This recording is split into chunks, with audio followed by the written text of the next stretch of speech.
ನಮಸ್ಕಾರ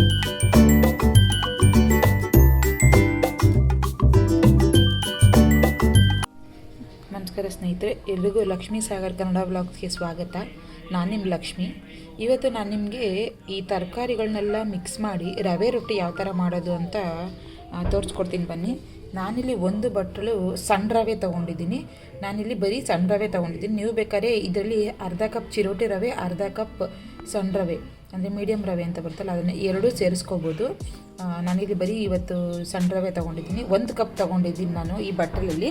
ಮತ್ತು ಇಲ್ಲಿ ನಾನು ಮಕ್ಕಳಿಗೆ ಯೂಸ್ ಆಗೋ ಥರ ಮಾಡ್ತಾಯಿದ್ದೀನಿ. ಏನಂತ ಅಂದರೆ ಇಲ್ಲಿ ಯಾವುದೂ ಕೂಡ ನಾನು ಕಟ್ ಮಾಡಿ ಇಟ್ಕೊಂಡಿಲ್ಲ. ಪ್ರತಿಯೊಂದು ನಾನು ಏನೇನು ತೊಗೊಂಡಿದ್ದೀನಿ ಎಲ್ಲನೂ ತುರಿದಿಟ್ಕೊಂಡಿದ್ದೀನಿ. ತುರಿದಿಟ್ಕೊಳ್ಳೋದ್ರಿಂದ ಒಂದು ಏನು ಯೂಸ್ ಆಗುತ್ತೆ ಅಂತಂದರೆ ಮಕ್ಕಳಿಗೆ ಬಾಯಿಗೆ ಏನೂ ಸಿಗೋಲ್ಲ. ಅಂದರೆ ಕಿತ್ತಿ ಬಿಸಾಕೋ ಥರ ಎಲ್ಲ ರೊಟ್ಟಿಗೆ ಅಂಟ್ಕೊಬಿಟ್ಟಿರುತ್ತೆ. ಸೊ ಅವರು ಎಲ್ಲ ಫುಲ್ಲು ತಿನ್ನಬೇಕಾಗುತ್ತೆ. ಅದಕ್ಕೋಸ್ಕರ ಇಲ್ಲಿ ನಾನು ಒಂದು ಬಟ್ಲು ಕ್ಯಾರೆಟ್ ತೊಗೊಂಡಿದ್ದೀನಿ, ಸಣ್ಣದಾಗಿ ತುರ್ಕೊಂಡಿದ್ದೀನಿ. ಮತ್ತು ಸಣ್ಣದಾಗಿ ಕರಿಬೇವು ಕಟ್ ಮಾಡಿ ಇಟ್ಕೊಂಡಿದ್ದೀನಿ. ಮತ್ತು ತೆಂಗಿನಕಾಯಿನೂ ಕೂಡ ತುರ್ಕೊಂಡಿದ್ದೀನಿ.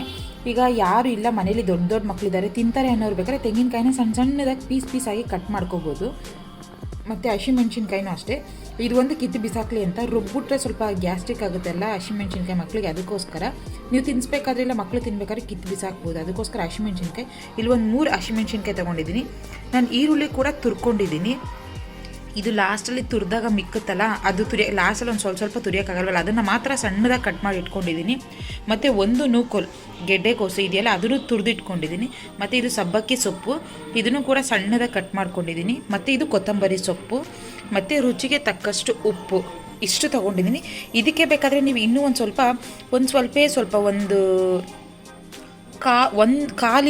ಕಾಲು ಇಂಚ್ಗಿಂತ ಕಮ್ಮಿಯಷ್ಟು ಶುಂಠಿನೂ ಕೂಡ ತುರಿದು ಹಾಕ್ಕೊಳ್ಳಿ.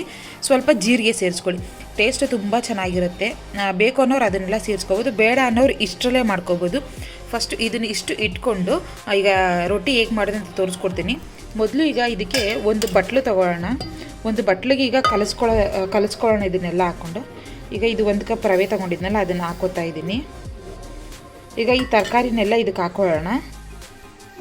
ಒಂದೊಂದಾಗಿ ತರಕಾರಿಗಳನ್ನ ಹಾಕೊಳ್ಳೋಣ. ಮೊದಲಿಗೆ ನಾನು ಇಲ್ಲಿ ಕ್ಯಾರೆಟ್ ಹಾಕೋತಾ ಇದ್ದೀನಿ. ನೀವು ಎಷ್ಟು ಬೇಕಾದರೂ ಕ್ವಾಂಟಿಟಿ ಸೇರಿಸ್ಕೋಬೋದು, ನಿಮಗೆ ಬೇಕಾದಷ್ಟು. ಇನ್ನೂ ಬೇಕಾದ್ರೆ ಇದಕ್ಕೆ ಬೇರೆ ತರಕಾರಿ ದಪ್ಪ ಮೆಣಸಿನ್ಕಾಯಿ ಮತ್ತು ಮೂಲಂಗಿ, ಸೌತೆಕಾಯಿ ಇದೆಲ್ಲ ಹಾಕಿದ್ರೆ ತುಂಬ ಚೆನ್ನಾಗಿರುತ್ತೆ. ಇವತ್ತು ನಮ್ಮ ಮನೇಲಿ ಅದು ಯಾವುದೂ ಇರಲಿಲ್ಲ, ಅದಕ್ಕೋಸ್ಕರ ಹಾಕಿಲ್ಲ. ಇದಕ್ಕೊಂದ್ಸಲ ನೀವು ಸೌತೆಕಾಯಿ ಹಾಕಿ ಟ್ರೈ ಮಾಡಿ, ತುಂಬ ಚೆನ್ನಾಗಿ ಬರುತ್ತೆ. ಸೌತೆಕಾಯಿ ತುರಿದು ಹಾಕೋದ್ರಿಂದ ಸಾಫ್ಟಾಗೂ ಇರುತ್ತೆ, ತಿನ್ನೋಕ್ಕೆ ಟೇಸ್ಟ್ ತುಂಬ ಚೆನ್ನಾಗಿರುತ್ತೆ. ಇದು ನೂಕಲ್ಲು ಮತ್ತು ಕೊತ್ತಂಬರಿ ಸೊಪ್ಪು ಹಾಕೋತಾ ಇದ್ದೀನಿ.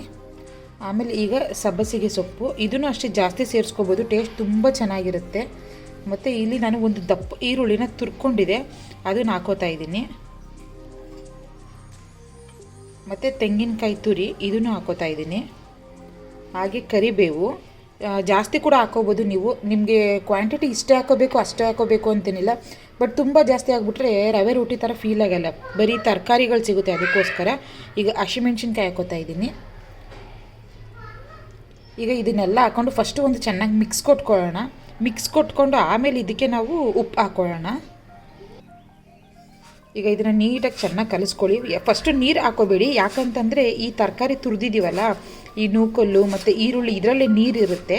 ಸೊ ಅದಕ್ಕೋಸ್ಕರ ಇದನ್ನು ಚೆನ್ನಾಗಿ ಮಿಕ್ಸ್ ಆದಮೇಲೆ ಉಪ್ಪು ಹಾಕ್ಕೊಳ್ಳೋಣ. ಇವಾಗ ಫಸ್ಟು ನಾನು ಇನ್ನೂ ಉಪ್ಪು ಆ್ಯಡ್ ಮಾಡ್ಕೊಂಡಿಲ್ಲ ಇದಕ್ಕೆ.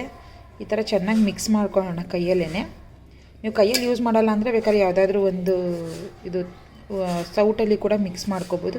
ಬಟ್ ಅಷ್ಟು ನೀಟಾಗಿ ಮಿಕ್ಸ್ ಆಗೋಲ್ಲ, ಅದಕ್ಕೋಸ್ಕರ ಇಲ್ಲಿ ನಾನು ಕೈಯಲ್ಲಿ ಮಿಕ್ಸ್ ಮಾಡ್ಕೋತಾ ಇದ್ದೀನಿ. ನೋಡಿ ಹಿಂಗೆ ಕಟ್ಟೋದು ಹೆಂಗೆ ಉಂಡೆ ಕಟ್ತಾ ಇದೆ. ಯಾಕಂದರೆ ನಾನು ಹಾಗೆ ಹೇಳ್ದಾಗೆ ಈರುಳ್ಳಿ ಮತ್ತು ನೂಕಲ್ಲೆಲ್ಲ ತುರಿದಿದ್ವಲ್ಲ, ಅದರಲ್ಲೆಲ್ಲ ನೀರಿನ ಅಂಶ ಜಾಸ್ತಿ ಇರುತ್ತಲ್ಲ.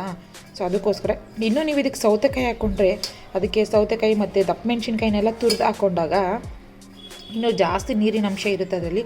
ಆಗ ನೀವು ಜಾಸ್ತಿ ನೀರು ಹಾಕಬೇಕು ಅನ್ನೋ ಪ್ರಮೇಯನೇ ಬರೋಲ್ಲ ಇದರಲ್ಲಿ. ಈಗ ಚೆನ್ನಾಗಿ ಒಂದು ಮಿಕ್ಸ್ ಮಾಡ್ಕೊಳ್ಳೋಣ. ಮಿಕ್ಸ್ ಮಾಡಿಕೊಂಡು ಈಗ ಇದಕ್ಕೆ ಉಪ್ಪು ಆ್ಯಡ್ ಮಾಡ್ಕೊಳ್ಳೋಣ. ಈಗ ಇದಕ್ಕೆ ರುಚಿಗೆ ತಕ್ಕಷ್ಟು ಉಪ್ಪು ಹಾಕೋತಾ ಇದ್ದೀನಿ. ನೀವು ನಿಮ್ಮ ರುಚಿಗೆ ಎಷ್ಟು ಬೇಕೋ ಅಷ್ಟು ಹಾಕೊಳ್ಳಿ ಉಪ್ಪು ಹಾಕ್ಕೊಂಡು ಈಗ ಒಂದು ಸಲ ಚೆನ್ನಾಗಿ ಮಿಕ್ಸ್ ಮಾಡ್ಕೊಳ್ಳೋಣ.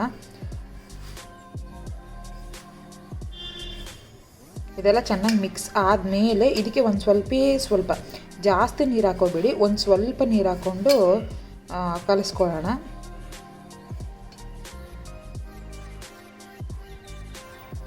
ಈಗ ಇದಕ್ಕೆ ಸ್ವಲ್ಪನೇ ನೀರು ಹಾಕೊಳ್ಳೋಣ, ಜಾಸ್ತಿ ಹಾಕೋಬೇಡಿ ಒಂದೇ ಸಲ. ಅದಕ್ಕೆ ನಾನೀಗ ಫಸ್ಟ್ ಒಂದು ಸ್ವಲ್ಪ ಹಾಕ್ಕೊಂಡಿದ್ದೀನಿ.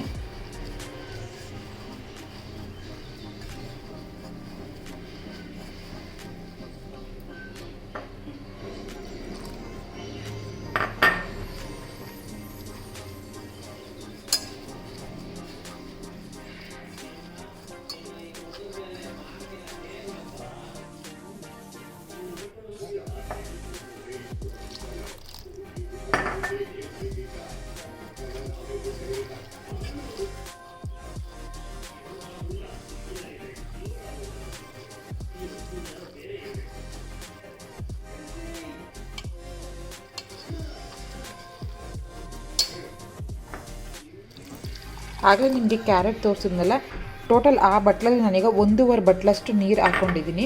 ಅಂದರೆ ಅಷ್ಟೇ ಹಾಕೋಬೇಕಂತೇನಿಲ್ಲ, ನಿಮಗೆ ಯಾವ ಥರ ಬೇಕು ಅಂದರೆ ನಿಮಗೆ ತಟ್ಟಕ್ಕೆ ಯಾವ ರೀತಿ ಕಂಫರ್ಟ್ ಆಗಿರುತ್ತೋ ಆ ಥರ ಹಾಕ್ಕೊಳ್ಳಿ. ಈಗ ನಾನು ಹಾಕೊಂಡು ಟೋಟಲ್ 1.5 ಬಟ್ಲು ಹಾಕೊಂಡಾಗ ಟೋಟಲಾಗಿ ಇಷ್ಟ ಆಯಿತು ನೀಟಾಗಿ ನೋಡಿ. ಹಿಂಗೆ ಇವಾಗ ತುಂಬ ತೆಳುವೂ ಇಲ್ಲ, ತುಂಬ ಗಟ್ಟಿಗೂ ಇಲ್ಲ. ಈಗ ನಾವು ಇದನ್ನು ರೊಟ್ಟಿನ ತಟ್ಟಕ್ಕೆ ನೀಟಾಗಿ ಸಿಗುತ್ತೆ ಆ ಥರ. ಈಗ ಇದನ್ನು ಒಂದು 10 ನಿಮಿಷ ಬಿಡೋಣ, ಪ್ಲೇಟ್ ಮುಚ್ಚಿ. ಯಾಕಂತಂದರೆ ಉಪ್ಪೆಲ್ಲ ಹಾಕಿದ್ದೀವಲ್ವ, ಸೊ ಉಪ್ಪೆಲ್ಲ ರವೆಗೆ ಚೆನ್ನಾಗಿ ಹಿಡಿಬೇಕು. ಮತ್ತು ರವೆ ಸ್ವಲ್ಪ ನೆಂದಾಗ ನೀರಲ್ಲಿ ತಟ್ಟಕ್ಕೆ ತುಂಬ ಚೆನ್ನಾಗಿರುತ್ತೆ. ಆಮೇಲೆ ಇನ್ನೊಂದು ಏನಂದರೆ ಸ್ನೇಹಿತರೆ, ಇದಕ್ಕೆ ಬೇಕಾದ್ರೆ ನೀವು ಒಂದು 2 ಟೇಬಲ್ ಸ್ಪೂನ್ ಮೊಸರು ಹಾಕ್ಕೊಳ್ಳಿ, ಇನ್ನೂ ತುಂಬ ಸಾಫ್ಟಾಗಿ ಬರುತ್ತೆ ರೊಟ್ಟಿ ಸ್ವಲ್ಪ ಬೇಗ. ಅಂದರೆ ಜಾಸ್ತಿ ಹುಳಿ ಇರಬಾರ್ದು ಮೊಸರು ಯಾವಾಗ್ಲೂ. ತುಂಬ ಹುಳಿ ಇರೋದು ಹಾಕ್ಬಿಟ್ರೆ ರವೆ ರೊಟ್ಟಿ ತಿನ್ನೋಕ್ಕಾಗಲ್ಲ. ಇವಾಗ ನಾವು ಮನೇಲಿ ನೆನ್ನೆ ಮಾಡಿದರೆ ಇವತ್ತಿನ್ನೂ ಜಾಸ್ತಿ ಹುಳಿ ಬಂದಿರಲ್ಲ ಮೊಸರು. ಅಂಥದ್ದನ್ನು ಒಂದು 2 ಟೇಬಲ್ ಸ್ಪೂನಷ್ಟು ಇದಕ್ಕೆ ಹಾಕ್ಕೊಂಡ್ರೆ ಚೆನ್ನಾಗಿರುತ್ತೆ. ಬೇಡ ಅಂದರೆ ಸ್ಕಿಪ್ ಮಾಡ್ಬೋದು. ಈಗ ಮೊಸರು ಯಾರಿಗೆ ಇಷ್ಟ ಆಗಲ್ವೋ ಅವರೆಲ್ಲ ಸ್ಕಿಪ್ ಮಾಡ್ಬೋದು. ಮೊಸರು ತಿಂತೀನಿ ಅನ್ನೋರು ಒಂದು 2 ಟೇಬಲ್ ಸ್ಪೂನ್ ಇದಕ್ಕೆ ಹಾಕ್ಕೊಳ್ಳಿ. ಈಗ ಇದಾಗಿದೆ, ಇದನ್ನು ಮುಚ್ಚಿ ಒಂದು 10 ನಿಮಿಷ ಬಿಡೋಣ. ಬಿಟ್ಟು ನಾನು ರೊಟ್ಟಿ ತಟ್ಟಿ ತೋರಿಸ್ತೀನಿ ಯಾವ ಥರ ಬರುತ್ತೆ ಅಂತ ನಿಮಗೆ. ಇದು ಒಂದು 10 ನಿಮಿಷ ನೆಂದಿದೆ. ಈ ಥರ ಒಂದು ಕಾವಲಿಗೆ ಈಗ ಈ ರೊಟ್ಟಿನ ತಟ್ಕೊಳ್ಳೋಣ ನೀಟಾಗಿ. ಈಗ ನಿಮಗೆ ಯಾವ ಸೈಜಿಗೆ ರೊಟ್ಟಿ ಬೇಕೋ, ಎಷ್ಟು ದಪ್ಪ ಬೇಕೋ ಅಷ್ಟು ತೊಗೊಂಡು ಫಸ್ಟು ಇಲ್ಲಿಗೆ ನೀವು ಒಂದು ಸ್ವಲ್ಪ ಎಣ್ಣೆ ಹಾಕೊಳ್ಳಂಗಿದ್ರೆ ಎಣ್ಣೆ ಹಾಕ್ಕೊಳ್ಳಿ. ನಾನು ಎಣ್ಣೆ ಸ್ವಲ್ಪ ಕಮ್ಮಿ ಯೂಸ್ ಮಾಡೋದು, ಸೊ ಅದಕ್ಕೋಸ್ಕರ ಏನು ಮಾಡ್ತೀನಿ, ಫಸ್ಟೇ ರೊಟ್ಟಿನ ಡೈರೆಕ್ಟಾಗಿ ಈ ಥರ ಹಾಕೋತೀನಿ. ಈ ಥರ ಹಾಕ್ಕೊಂಡು ಈ ಥರ ನೀಟಾಗಿ ತಟ್ಕೊಳ್ಳೋಣ. ನೋಡಿ, ನಾನು ಇಷ್ಟು ತೆಳ್ಳಕ್ಕೆ ತಟ್ಟಿದ್ದೀನಿ. ನಿಮಗೆ ಎಷ್ಟು ತೆಳ್ಳ ಬರುತ್ತೋ ಅಷ್ಟು ತಟ್ಕೋಬೋದು. ಇದು ಯಾವುದೇ ರೀತಿ ಕಿತ್ತೋಗಲ್ಲ ರೊಟ್ಟಿ, ಯಾಕಂದರೆ ನಾವು ಇನ್ನೂ ಕಾವಲಿ ಬಿಸಿಯಾಗಿಲ್ವಲ್ಲ, ಸೊ ಅದಕ್ಕೆ ಈಗ ಈ ಥರ ತಟ್ಕೊಂಡು ಎಣ್ಣೆನ ಹೀಗಾರ ಹಾಕೋಬೋದು. ಒಬ್ಬರು ಏನು ಮಾಡ್ತಾರೆ, ಈ ಥರ 4 ಹೋಲ್ ಮಾಡ್ಕೋತಾರೆ, ಹೋಲ್ ಮಾಡ್ಕೊಂಡು ಎಣ್ಣೆ ಹಾಕ್ತಾರೆ. ನಿಮಗೆ ಯಾವ ರೀತಿ ಇಷ್ಟನೋ ಆ ರೀತಿ ನೀವು ಮಾಡ್ಕೋಬೋದು. ನಾನಿಲ್ಲಿ ತವಾ ಇಟ್ಟು ಬಿಸಿ ಆದಮೇಲೆ ಆಯಿಲ್ ಹಾಕೋತೀನಿ. ಈಗ ನಾನು ಗ್ಯಾಸ್ ಸ್ಟವ್ನ ಆನ್ ಮಾಡಿ ತವಾ ಇಟ್ಕೊಂಡಿದ್ದೀನಿ, ರೊಟ್ಟಿ ಕಲ್ಲನ್ನ ಇಟ್ಕೊಂಡಿದ್ದೀನಿ. ಇದು ಸ್ವಲ್ಪ ಬಿಸಿ ಆಗಲಿ, ಬಿಸಿ ಆದಮೇಲೆ ಎಣ್ಣೆ ಹಾಕೋಣ. ಮೊದಲೇ ಹಾಕಿದ್ರೆ ರೊಟ್ಟಿಲೆಲ್ಲ ಒಂಥರ ಎಣ್ಣೆ ಥರ ಕಾಣುತ್ತೆ, ಸ್ವಲ್ಪ ಬಿಸಿ ಆದಮೇಲೆ ಹಾಕಿದ್ರೆ ಆ ಥರ ಕಾಣಲ್ಲ. ಅದಕ್ಕೋಸ್ಕರ ನಾನು ಗ್ಯಾಸ್ ಸ್ಟವ್ನ ಆನ್ ಮಾಡಿ ರೊಟ್ಟಿ ಕಲ್ಲನ್ನ ಇಟ್ಕೊಂಡಿದ್ದೀನಿ ಬಿಸಿ ಆಗಲಿ ಅಂತ ಹೇಳ್ಬಿಟ್ಟು.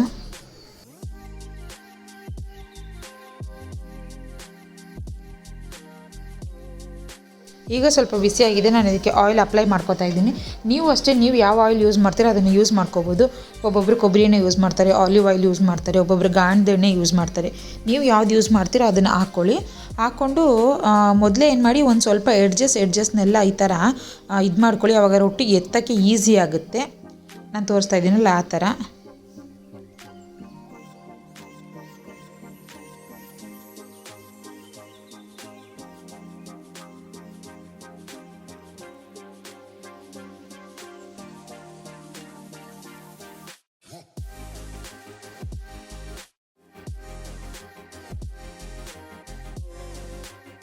ಆಮೇಲೆ 2 ಕಡೆಗೂ ಅಷ್ಟೇ ಎಣ್ಣೆ ಹಾಕ್ಕೊಂಡು ಬೇಯಿಸ್ಕೊಳ್ಳಿ. ಯಾಕಂದರೆ ತರಕಾರಿ ಎಲ್ಲ ಚೆನ್ನಾಗಿ ಬೇಯಬೇಕಲ್ವ, ಅದಕ್ಕೋಸ್ಕರ. ನಾನು ಫಸ್ಟೇ ಕೂಡ ಆಯಿಲ್ ಅಪ್ಲೈ ಮಾಡಿರಲಿಲ್ಲ, ಅದಕ್ಕೋಸ್ಕರ 2 ಕಡೆಗೂ ಸ್ವಲ್ಪ ಎಣ್ಣೆ ಹಾಕ್ಕೊಂಡು ನೀಟಾಗಿ 2 ಕಡೆನೂ ದಬಾಕಿ ನೀಟಾಗಿ ಬೇಯಿಸ್ಕೊತೀನಿ. ಆಗ ತರಕಾರಿ ತುಂಬ ಚೆನ್ನಾಗಿ ಬೇಯುತ್ತೆ. ಚೆನ್ನಾಗಿ ಬೆಂದಾಗ ತಿಂದಾಗ ಮಕ್ಕಳಿಗೆ ಹೊಟ್ಟೆ ನೋವು ಬರೋಲ್ಲ. ಸರಿಯಾಗಿ ಬೆಂದಿಲ್ಲ ಅಂತಂದರೆ ಹೊಟ್ಟೆ ನೋವು ಬರೋ ಚಾನ್ಸಸ್ ಇರುತ್ತೆ. ಅದಕ್ಕೋಸ್ಕರ 2 ಕಡೆನೂ ಅಷ್ಟೇ ಚೆನ್ನಾಗಿ ಬೇಯಿಸ್ಕೊಳ್ಳಿ.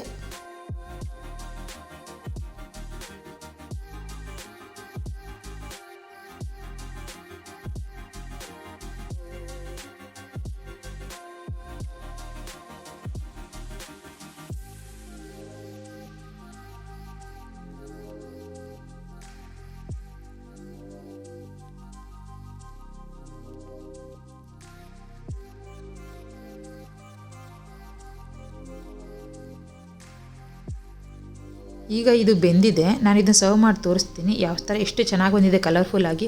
ಹೆಲ್ತ್ಗೆ ತುಂಬ ಒಳ್ಳೆಯದು ಮತ್ತು ಮಕ್ಕಳಿಗೆ ತರಕಾರಿನೂ ತಿಂದಾಗುತ್ತೆ, ಒಳ್ಳೆ ಬ್ರೇಕ್ಫಾಸ್ಟ್ ಕೂಡ ಆಗುತ್ತೆ.